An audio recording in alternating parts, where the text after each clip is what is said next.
Hello and welcome back to our channel. If you're new to our channel, thank you. Make sure you hit that subscribe button. I'm Tanita. And I'm Amazing Ike. And we are the Smiths Hustle. Today we're going to be talking to you about the importance of communicating with your tenants or potential tenants up front. So stay tuned.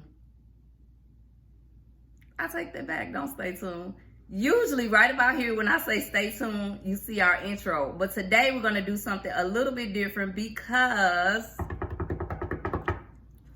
Friday was my husband's birthday and we celebrated his birthday last night at the bowling alley. And so check this out. Yeah. It's shifted a little bit. Is it? I hope it don't fall over. Well, it's not a job that Smith Homes can't handle. It's gonna be a renovation. Yes, got foundation issues. I tell them don't buy a house with a bad foundation. They got foundation issues, baby. It's gonna collapse. It's going down. Let's just try to just get rid of it. Let's just rebuild on the lot. That's all. That's all we can do.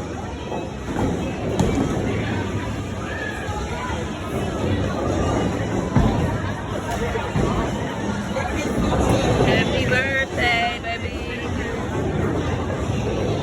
Look, the roof intact. Yeah, the roof intact with the ship. But those shifted. Probably fried too. Help me in wishing my husband a happy 25th birthday. Right. Right. He's 25. Looking good. Still fine. Look tender. Okay, so seriously, let's get right into this video. We're going to be talking about the importance of communicating, good, effective communication up front with your tenants. So what that means and what that looks like for us is, even when we first meet our tenants, or I should say my husband usually meets the potential tenant, he's very upfront with them. What do you normally say to them, baby?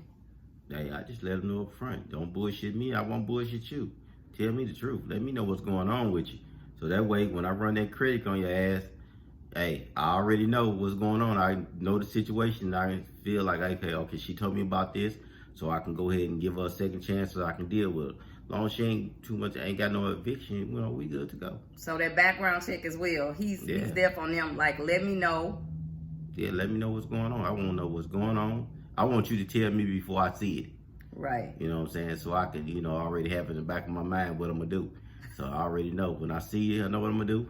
When I hear what you got going on, I know what I'm going to do. And everything. So, and what about when they show up with somebody? When they show up with somebody and they be like, my husband used to say, like, who is this? Is this your guy? He gonna be staying with you or whatever. And they usually say, it's my brother. Yeah, they usually say, oh, this is my brother, Or cousin. I'm like, yeah, it's my cousin. I'm like, no, they ain't your brother, your cousin. Your cousin, your brother's gonna be staying with you. If they gonna be staying with you, they need to do an application too. Right. So the next thing is, so then we present them with the application. Our application is pretty upfront with, the basic stuff, demographics. However, we will ask like the make and model of their car, which some people don't. And we also ask their caseworker or social worker's name, because again, you guys know we are Section 8 landlords. And that's important to know later on down the line. In the event you have some issues, you want to know who you can contact, because that caseworker, that social worker is going to be able to communicate effectively with their client as well to help us to get any unresolved issues, especially when it comes to pay. If they do their job correctly. If they do their job correctly. And then we have our lease. Our lease is pretty detailed, I would say, for a lot of reasons. But on top of our lease, so you want to make sure your lease is tight. Everything that you are expecting or legal verbiage that you want communicated, you need to put that in their lease, because that's going to hold up in court. The other thing is we also include what we call our rules of conduct for occupancy. Now, a lot of people may or may not do this, but I recommend it, especially if you're renting to Section 8. But you can use it with all tenants, because sometimes people will say they didn't know, or sometimes they don't know what they don't know. What if this is their first time renting? I don't like when y'all do that. Don't do that. When we do what? Don't do that. Don't do what? Don't say just, to Section 8 to all these raggedy motherfuckers that be renting. They don't act well, like... I said Don't especially, act like but I said they don't act like too. market renters are I'm not. We love our Section 8 tenants. Because they not. We love They need 2 of them papers. They don't. So I'm going to look down just for a second because the Yeah. rules of conduct, one of the things we have the tenant to read over is the courtesy, meaning loud language, behavior, or unbecoming conduct in the neighborhood, because we don't want our tenants to be the menace, the riffraff of the neighborhood. Getting nuisance letters because of a tenant, and Right. then I gotta go down to the police department and sit at a table, get ambushed by all these people sitting around the table talking about how they disrupting the neighborhood and Right. and so on and so forth. It also goes on to talk about suspected illegal activity. Illegal activities on the premises will not be tolerated, and it goes on. We talk about drug-free housing in this agreement, loitering and use of public areas. We talk about noise, moving and daily movement, exterior animals. If you don't want pets, you need to put that, no pets, because tenants will go get pets. And what can you say if you never told them that? Or if you want no smoking, you need to put that, no smoking. We talk about filters dealing with our heating and cooling system, because you may or may not want them messing with that. So you need to include that. We talk about garbage, how we handle repairs, alterations of the property, lockouts and antennas, and anything that could alter the property. And we have them to sign and date, and we give them a copy, and we keep a copy. So that is very important, to communicate in writing. And then once they've been approved to move in, being that we are great landlords and we like to give incentives to our tenants, what do we give our tenants, baby, when they move in? We give them a welcome mat at the front door. And it's welcome so them cute. to Smith's Luxury Home. So we get them their first housewarming gift, and Absolutely. it's a mat, and it's so cute. It's so cute.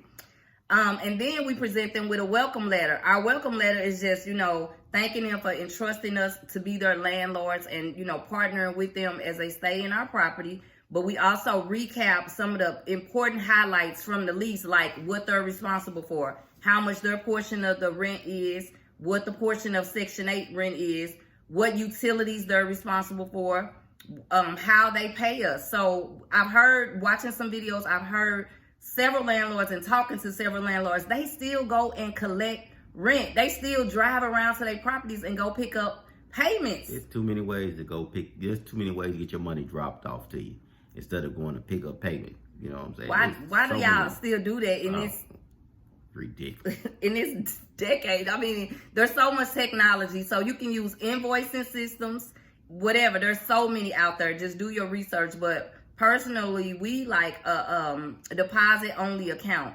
So we have an account that we set up for deposit only. So all of our tenants have access to go there and pay. And then we have a few online things that they use too, like Zelle through the bank accounts as well. So they can pay. They like that too. They like the convenience of being able to pay from their home without having to go out to the bank.